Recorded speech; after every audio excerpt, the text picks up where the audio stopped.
Good morning, everybody, and welcome to our H-Day Goes Live Upskills with Phil Collins. Phil, it is such a joy to have you here this morning. Good morning to you. Good morning, Jane. Thank you for having me. I'm really excited. Thank you. Well, I'm very excited, but I'm feeling the pressure because I've been watching the activity on the Hair Uncut community, which we'll talk about, and they're all like, "Oh, this is going to be great. We'll be watching." I'm like, "Oh, no pressure, no pressure." So don't worry, it'll be fine. It'll be fine. We've been reassuring each other this morning. Yeah. So there's loads to talk about this morning. I mean, I've mentioned Hair Uncut. You have built, and I know with Jonathan, but you're kind of the public face of Hair Uncut as one of the co-founders, an amazing community. Thank you. And I want to come on to that. But actually, I want people to know a little bit more about you, which I know you hate, because every time I see you on Hair Uncut and anyone says anything nice, don't put your head down, you massively swerve the conversation. So let's talk about you.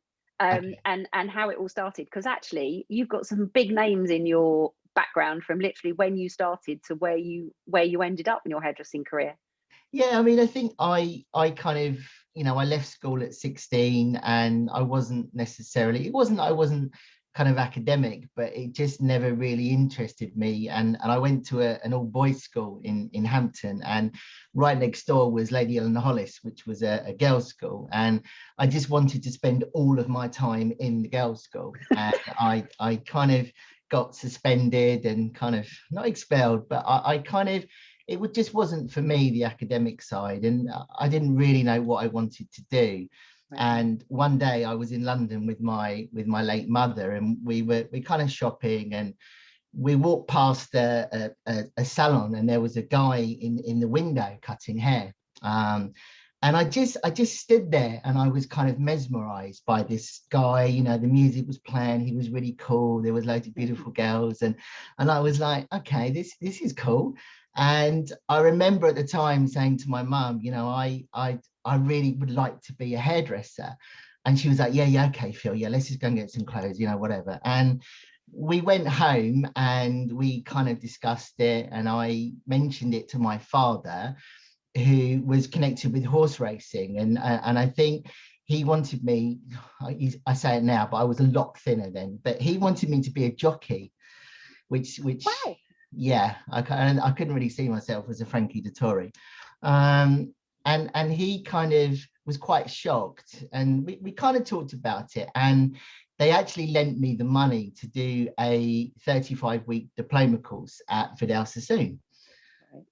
So I kind of did my 9-month training at the age of 17 in London at Vidal Sassoon, and it was just unbelievable. Everything about it was just, I was lucky enough to have my picture taken with Vidal, and It was just an incredible start to my career, really.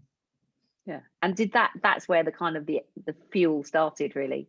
Yeah, it did. And I think, I felt very lucky because, back in the day, it was a lot of money. It was like £10,000 to do the course. And after completing the course, I was kind of like, yeah, I can cut hair, I'm Vidal Sassoon trained. But I didn't necessarily have the skills to go straight into a salon. Yeah. So the next day, after completing and passing out with a distinction, I walked into St Christopher's Place and walked into Toni and Guy, walked upstairs, and Anthony Muscolo was teaching. He was teaching a class. Wow. And I just said, like, I want to work for Toni and Guy. And he was like, yeah, you need to go and get a model and da-da-da.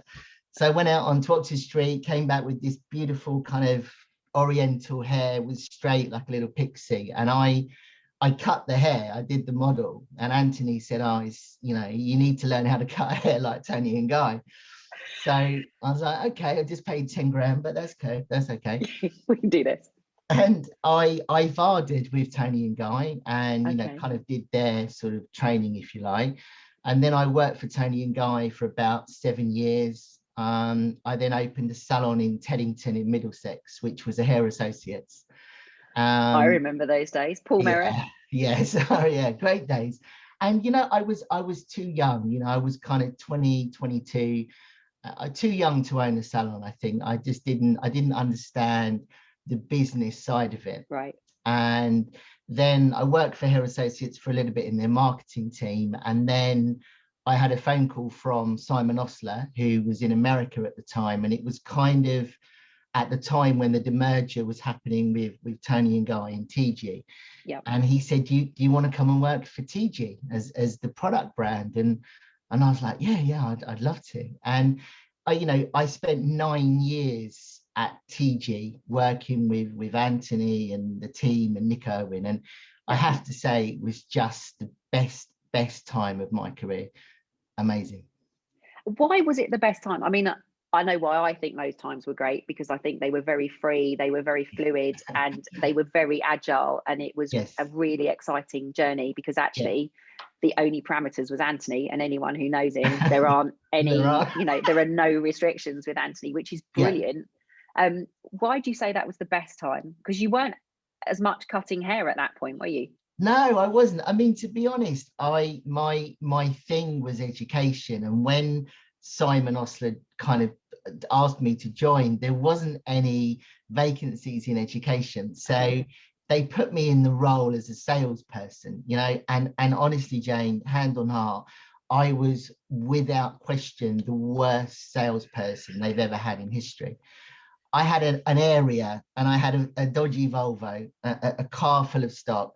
And I drove around like having cups of tea, talking about hair. I didn't say anything. I didn't know how to. And in 12 months, I never hit a single target. And, I think if it wasn't for my friendship, I'd have been fired with Simon.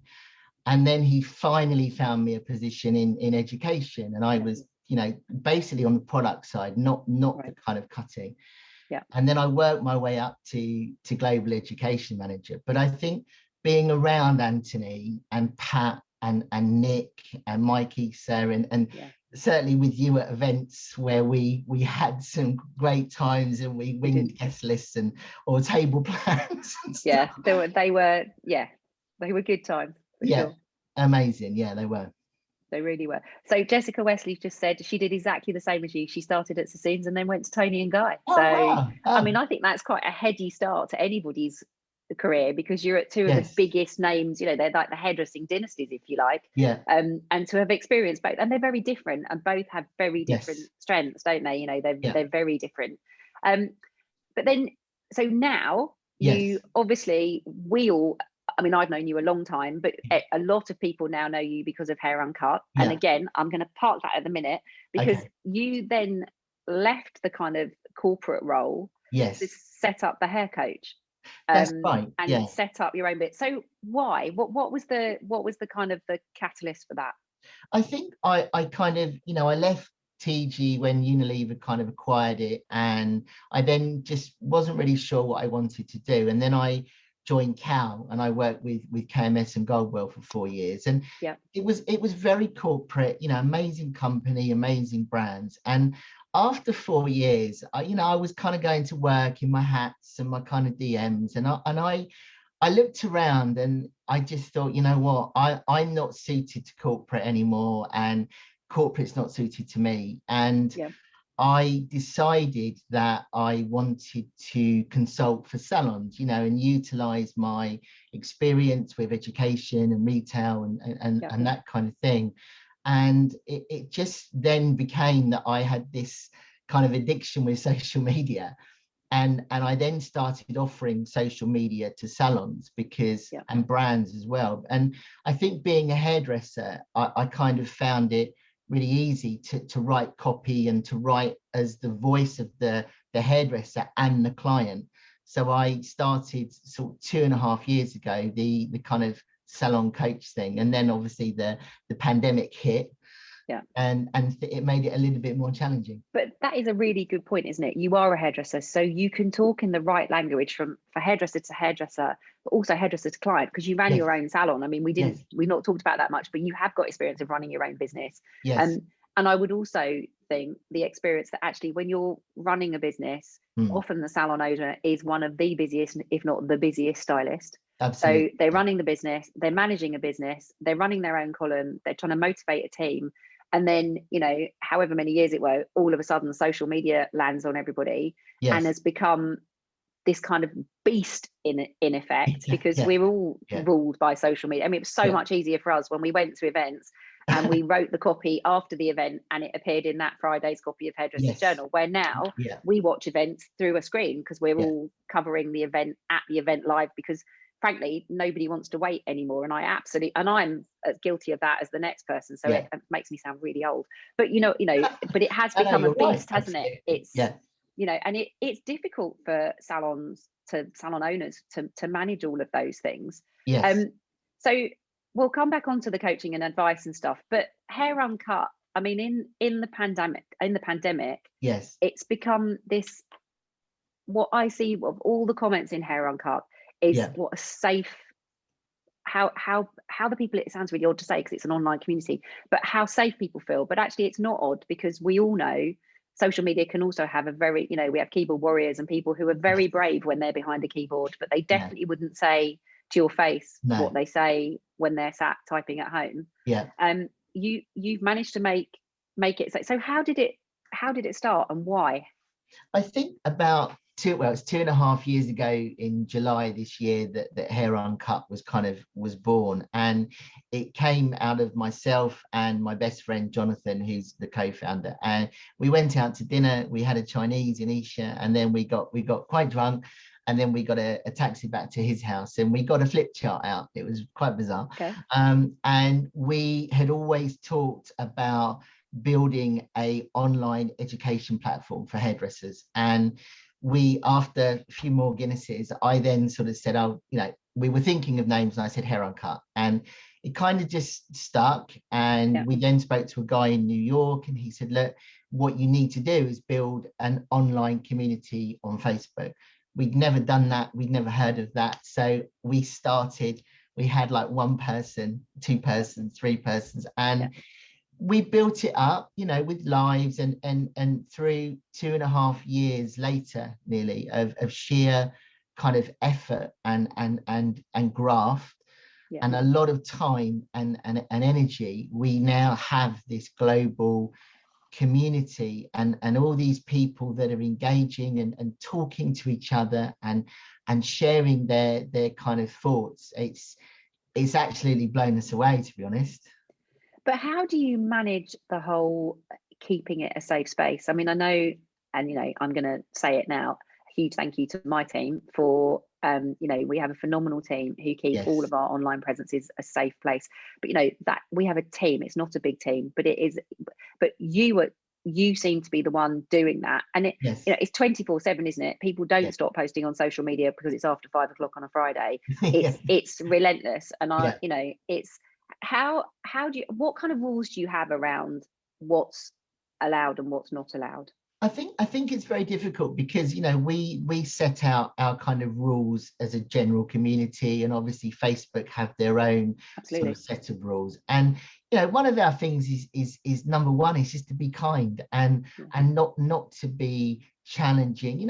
Everybody has an opinion, and that's very important. But when people start to kind of troll people and be nasty, if you like, we block them straight away. They're blocked, and then that brings all other kind of things, because people can obviously direct message you, etc. It's a full-time job. And obviously with that comes the fact that my children don't see me, and my wife wants to divorce me because I'm always in front doing lives. Sorry, Mrs. Collins. Don't worry, this is the best. Don't worry. I think we kind of, what we want to do now is look at monetizing it and having a kind of membership for it, because I think we've got to the stage where people do genuinely love the group, and they love going on to the group and seeing the lives that we've done, through different individuals recently. So it's hard work, but we do make a real thing of keeping it a safe place for people to go. Yeah, and I think the one thing the pandemic has done is it's really fostered a community in hairdressing on the entirety. There are certain group, there are some great Facebook groups. There are, there's a lot, there's good support for people, because it can be, it's a lonely place, isn't it? As a stylist or a beauty therapist or a salon owner if you think you're the only, you only know your own situation. And I think, Yes. but you have really kept that be kind thing. What advice would you give to people who, you know, it might be on their personal Yeah. business, on their business page or a personal page, Yeah. with blocking people? Because you made the point there, they can still direct message you, Yeah. which they do, because we've Yes. had the same. Yeah. How do you handle that if somebody's been negative on the group, you've blocked them, and then they're like, why have you blocked me?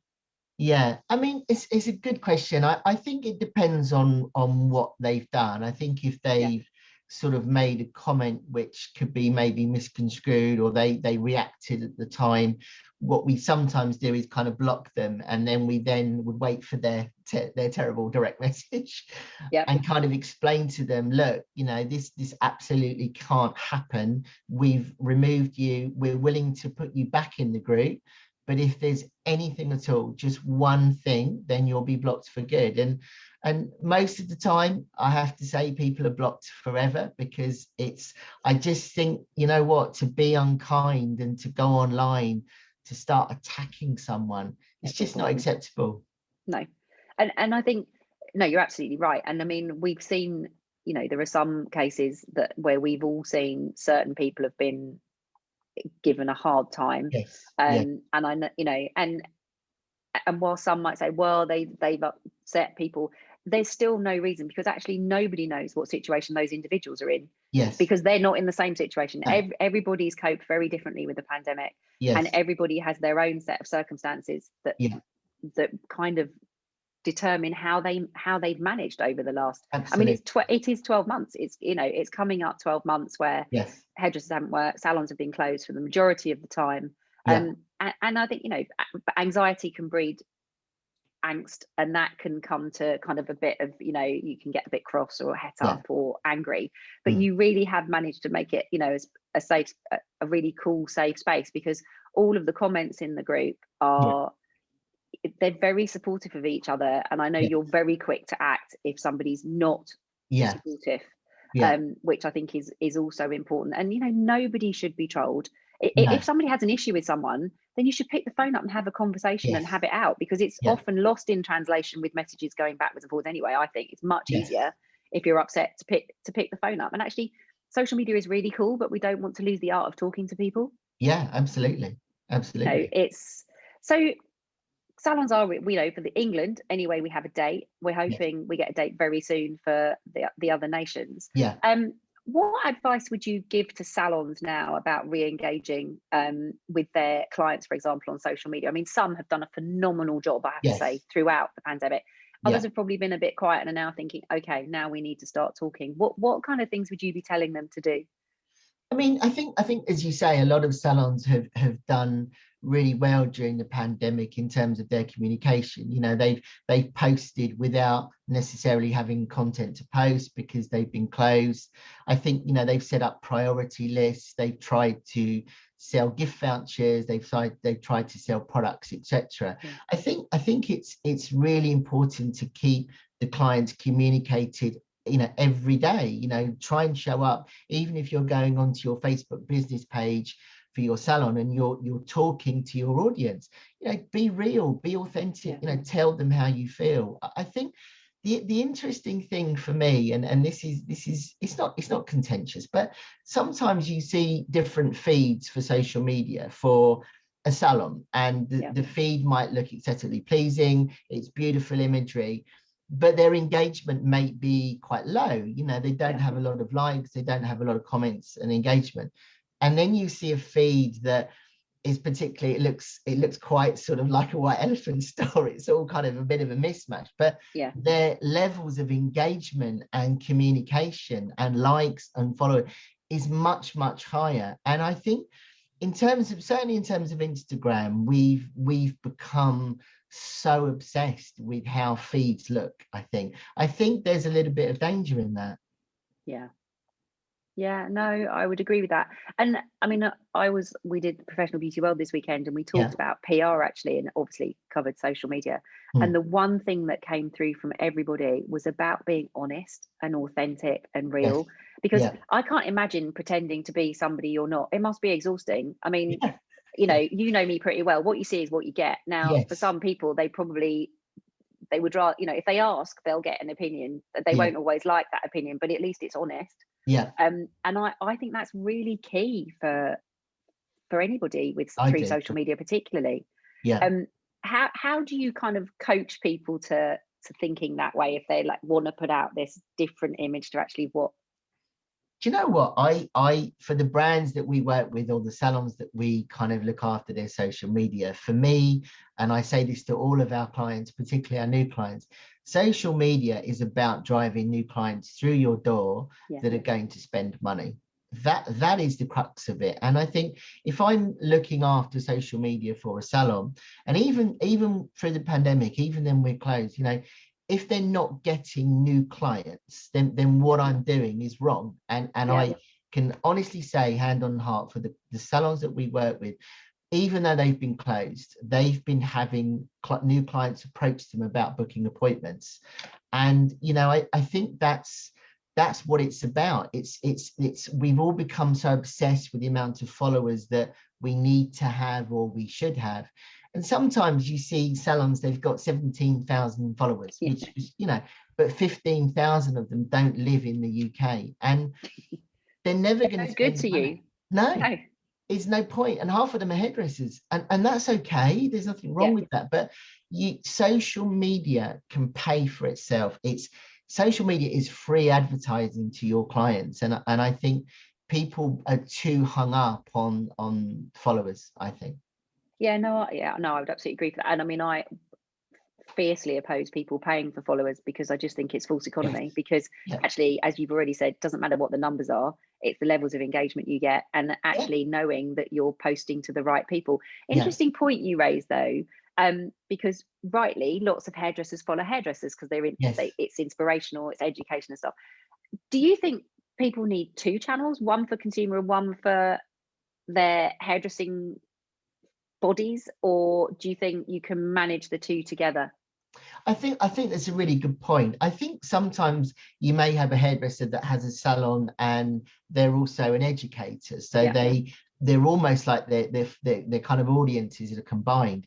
Personally, I think they should be separate, because if you're trying to offer education and sell education, that's not interesting to your clients. So I personally think they should be separate. And also the looks might be much more editorially focused, which are not necessarily looks that a client is going to aspire or be brave enough to have. So although I think post this, we're all up for anything, I've got to say, as a client, it was just like, just do your worst. We hopefully people are going to be up for, and I really hope we start to see haircuts again, and that. I don't know. It's just, it's just so exciting that we've got a date. Before we carry on, I've got loads of questions and lots of love for you. So I know you're going to hate this, but I'm going to tell you. Now, Spencer Franks has put 2 comments in here. So thank you for your kind words, Spencer, which may just have got Phil off the hook, who says, I've known you since 1999 in your Hair Associates days. Where did those years go? You've done so well. I bet there are some cracking stories from Hair Associates and those days. I know there are some good stories from TD because I was witness to many. Simon Best, the best hairdressing community, thanks to Phil and Jonathan. Dave Williams, Hair Uncut rocks. And lots of love for both of us from Dave Williams. So thank you very much.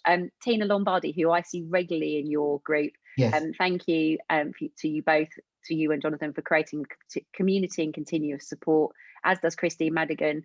Interestingly, Bob Brenz, it reveals that the lives have proved, and I think we found this on HJTO, that the icons in our industry, they're just normal people. And it just gives you an insight. I mean, you and I were laughing just now because I was like, have you gone into a salon to do this? And you were like, no, I'm in my office and it's a really messy background. So a bit like the advert for the kitchen company.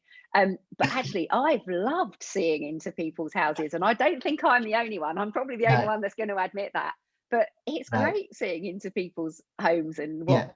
And it's funny because usually your idea of what their house would be like is right, because if they're really cool, their house is going to be really cool.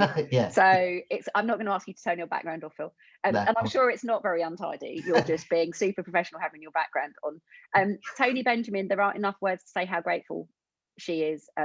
The educator's been exceptional and definitely kept me sane throughout the pandemic. I mean, I think that is a huge thing. Communities online have been a place where people can come and talk to like-minded individuals and actually Yeah. say, you know, and I mean, I Yes. know there's been a lot of people saying it's okay to say you're not okay. You know, Yeah. it really is okay. We all have days where, I mean, you and I have spoken on a couple of Yeah. those actually, and Yeah. because we live very close to each other, Yes. we haven't broken any rules. We went for a socially distanced Yeah. walk on Epsom Downs, which We now I did. know why, because your dad thought you were going to be a jockey. So the home of the Derby, that's clearly why you're Yeah. living close by. Yeah. But it's been, you know, it really has been important that people can talk and connect if they can't do it face to face. Yes. Sally Coles, lots of love. Marina Vogt, authenticity is the only way with your clients. Anyone who knows Marie, it's absolutely what you see is what you get. She said your social media is your window to the world, and it's the window to your clients. Rosie, I love this. I'm too hung up on my grid looking pretty. I don't always post things I want to. That's an interesting way of thinking it. And I think there are times, aren't there? I know there are some things I see where I really want to comment and just think, just don't. Yeah. Leave it, let it go. Yeah.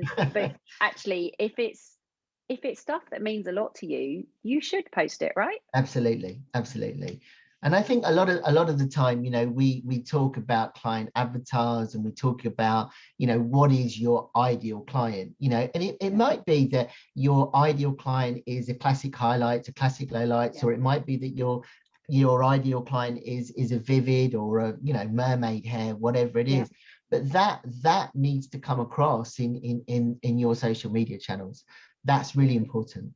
Yeah, no, and because there's no point posting stuff that is not what you do in your salon. Yes, that's exactly. Really. Yeah. So we've talked about a lot of stuff. For you personally, proudest, you can split this in two if you like. So proudest personal achievement, proudest career achievement. What would you say? Okay. Proudest personal achievement is my children. They're amazing, and I know that every parent says that and every parent feels that, but you know, I have a 9-year-old boy called Finley who's autistic, and I have a daughter called Scarlett who's 6, and they're like mini me's. Thankfully they're both incredible, and everything I do and every breath I take and every amount of drive or motivation I have is just about those two people, and they're just incredible. I think on a career thing, I would say sort of when I first was asked to present at a TG show, you know, there was about 1,000 people. I'm kind of backstage. I'm incredibly nervous. Anthony Muscolo was out on stage with a mic, and we were launching a new product. So he asked me to come out and talk about it. And I went out and I had my hands in my pockets and I had this mic and I'm literally like shaking. It's doing that. And he was talking, and obviously, I mean, he's just a genius. And he sort of said, "Oh, Phil, you know, can you take your hands out your pockets?" Like, and I was like, didn't. Not a great start. And then I was talking about the product and I was, you know, doing my thing, and I kept saying, and he said, "Phil, can you stop saying in front of everybody?" Oh, right. You wait. We will get him back for that. Well, we need to, but you know what? It kind of that man just taught me so much, and you know, the fact that I couldn't necessarily stand up and talk in front of 5 people, let alone 1,000, and the fact that now I'm able to do that. That was down to Anthony and my TG days. Absolutely. How do you think it's different on the nervous front? Because obviously we're doing this today and there's loads and loads of people watching, but we can't see them. Whereas when you're live in front of an audience, you know exactly the temperature of the room. You know, which do you find most nerve-wracking? I think it's we've become so used since lockdown. You know, we've certainly from a personal point of view, you know, every day I'll go live and I'll sort of like talk to my phone, and it's a bit kind of weird. And I think when you present live, you know, you do it all the time, and you've done it for so many years in your career, and you're so brilliant at it because you just come across. I'm terrified. So calm, but you come across so confident and calm. And I think that I you know what, I genuinely believe that there is a skill to that, because since during lockdown, we've seen the birth of educators, and it's great. You know, they're all doing really well, but actually, have they had a proper presentation skills training? And a lot of them haven't, and I think that really sets people apart, I think. Yeah, no, I would agree with that. And I mean, I am an absolute pain for the detail. For me, it's like, you know, prepare to fail, fail to prepare, you know, fail to prepare to fail, because it's just, and actually that's much harder when you're doing stuff at other people's events, because you don't have that control. No. And, you know, I mean, the TG events were a huge amount of fun, but Anthony doesn't follow a script, for anyone who's ever worked with Anthony. So you've literally just got to wing it. Tim Avery, you cheeky, I'm not going to swear live on air, can she ski yet? I think you'll find I was coming down La Face with everybody else. Let's ask Nick Irwin, Tim, if he can ski yet. So just putting that out there. Yeah. So Mark Coates, Phil has built a great community for the industry globally. And then we've got somebody Sarah Hunter, hello from Brisbane, Australia. Good morning, good evening, Sarah, to you, because the time difference.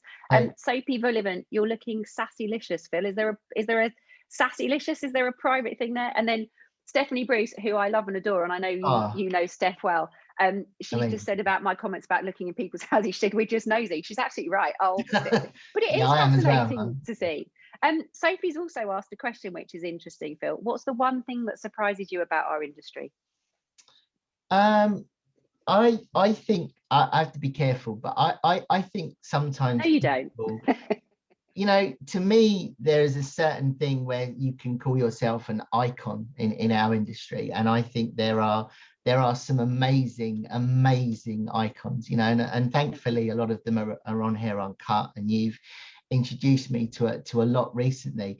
I think, you know, for someone to be able to kind of have that title or be referred to as an icon, to me, I think sometimes it's kind of thrown about a little bit too much now, where people kind of say they're an icon. And, you know, we work in an amazing industry. I don't need to say that. You know, I think we are incredibly lucky to work in this industry, but there's a lot of egos, and that's hard sometimes. I don't know how you manage so well. Yeah, I think often though, you can find people who outwardly appear to be supremely confident, but inwardly they're really not. And it's almost a front. I mean, I do agree with you. You know, I think we have some fantastic icons in our industry, but I think we know who the real ones are. And for me, anybody who says they're an icon probably isn't, if they're having to say it themselves. I mean, absolutely. That would be my measure. I mean, Peter Tobolski, interesting, he says sometimes it's just great to listen to what others have to say. It's the only way you learn. And he's absolutely right. You know, I mean, Ross Delander, now you'll know Ross will have some stories. Can't beat those heady forward thinking days at Hair Associates. I mean, you know, you've worked at places where there are absolutely fantastic professional standards, but also we're having the best fun. And that's what's so good about this industry, because everybody in it works really, really hard. But actually, I think everybody on the whole knows how to have a good time too. And I mean, I can't wait but slightly nervous about risk assessments for the first live events we all do when we get together, because I think, you know, we're not just going to be out, people are going to be out. It's kind of, you know, because hairdressers miss, I'm not a hairdresser, but I love this industry with my heart. And you have to love people to do what you guys do on a daily basis. Otherwise you're absolutely in the wrong job. And that's what we've all missed. We've all been starved of that human contact, haven't we? Absolutely.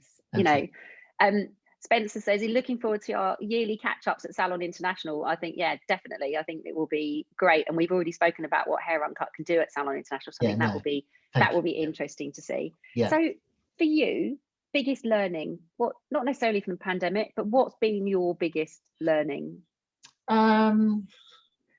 I think that the interesting thing is that the pandemic has been very, very, very tough for everybody, and you know, not just talking about our industry, but all industries. And I think that the key thing is still comes back to that same thing of being kind and kind of making sure that you you are setting an example. And you know, I'm certainly not an angel at all, and yes, I have times when I do have to battle with somebody, or there is a confrontation element, but I really pride myself, and I think this stems from my childhood. And you know, I lost my mum when you know, she was only 49 years old. She sadly died of cancer, but I was very close to her, and I think she just instilled in me all of the time, you know what, you feel, you've got to be kind, you've got to be kind all the time, whatever you're facing. And I think I've tried to kind of really instill that in during the pandemic, certainly with our audience. And I really want to carry that on, and I really want to champion that as a community, and the importance of everybody to have their own community, certainly from a business point of view. That's very important. Community is key moving forwards. Yeah, no, I would agree. And I really hope we can keep this sense of community going. I know we're absolutely planning, and I know you are, to keep the lives going and to keep this social interaction going, because actually not everyone can be together all of the time, and not everybody can travel to the places we might happen to be. Oh, this is going to get you, Jonathan. What people don't realize about Phil is that he's incredibly knowledgeable and very well connected. He's worked with so many people over the years, and they all love him because he's hardworking. He tells it like it is. Wow, that's nice. So, yeah. So, you know, you hate this, don't you? No, you don't. Best piece of advice you've ever been given? Best piece of advice, again, I would say again, had come from Simon Osler, who, you know, most of my career is, I categorically say, is down to him, because he kind of started me off in my journey at TG, and we're very, very, very, very good friends. And he always taught me to tell it how it is, and be honest. And you know, sometimes in certain environments, when you're working with, you know, the likes of Anthony and Nick Irwin, you know, Nick Irwin for me is just an amazing person. He's an amazing hairdresser, but when we worked together, we clashed big time, because it was, you know, and I found that really challenging, but you know, he also taught me a lot, because he tells it how it is. He does. And I think, you know what, there's a way to do that. I think you should be like that, but there's a way to do it. There is a way to say no to people that doesn't make them feel bad. Yes, that's the key. You know, it's about delivering constructive rather than negative. I think, you know, that everybody makes mistakes. We're all human. We all make mistakes, but it's just, you know, and if someone's telling you about it, it's doing it in a positive way, so that you don't feel so desperate, because actually any rational human being will be terrible if they've made a mistake. You know, they would feel bad themselves. They don't need.